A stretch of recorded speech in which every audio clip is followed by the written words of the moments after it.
Welcome to this tour of QModeler No-Code Development Platform. QModeler is a low-code application platform of many firsts.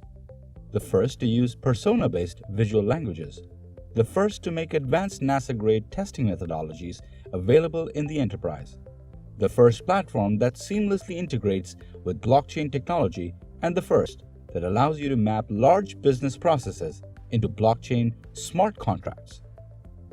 There is much more, but let's begin now by taking a walk through how the product actually works. A note before we start. Normally, we would only see the screens belonging to the role we are logged in as. In order to make the walkthrough easier, I'm going to log in as administrator, so we can view all the screens visible to all the roles. After entering our username and password, we are taken immediately to the dashboard. The dashboard is a convenient place to view all the projects you have permission to view. You can clone, edit, and delete projects from this page, as well as start a new project. For this walkthrough, I'm going to clone an existing project.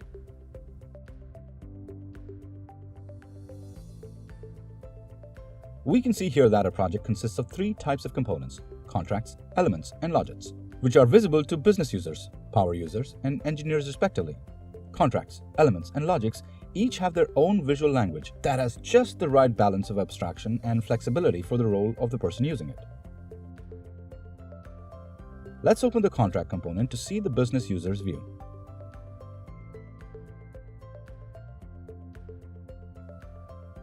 On the left of the screen, we can see the palette of components made available to the user. These components were created earlier by power users and engineers working on-site or off-site, or part of a pre-built package. To the right of the palette, we can see the workboard. No-code applications are built by dragging components from the palette onto the workboard and connecting them using arcs. Messages are sent across arcs to other components. In this example, there are 5 components that are working together to manage the purchase of an item with advanced escrow rules. For those interested, details of this example can be found on our website. When we click on one of the connections, we see the data transformation rules. These rules map between various data formats and the variable accessible from the component. To see how the data in the messages are defined, let's enter the engineer's perspective and open one of the logics. In this view, we can see how the engineer defines the logic of the component using a visual language that is very distinct from the language we saw the business user using. This language is very powerful and can do anything a programmer can accomplish writing code, but requires more technical aptitude than the language used by the business user, the person using it.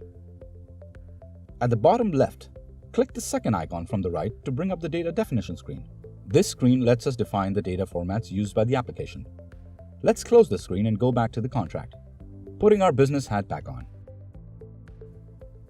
Having seen how the application works, let's deploy it. Clicking the Deploy button, we can choose from a list of options from where we want our application to run.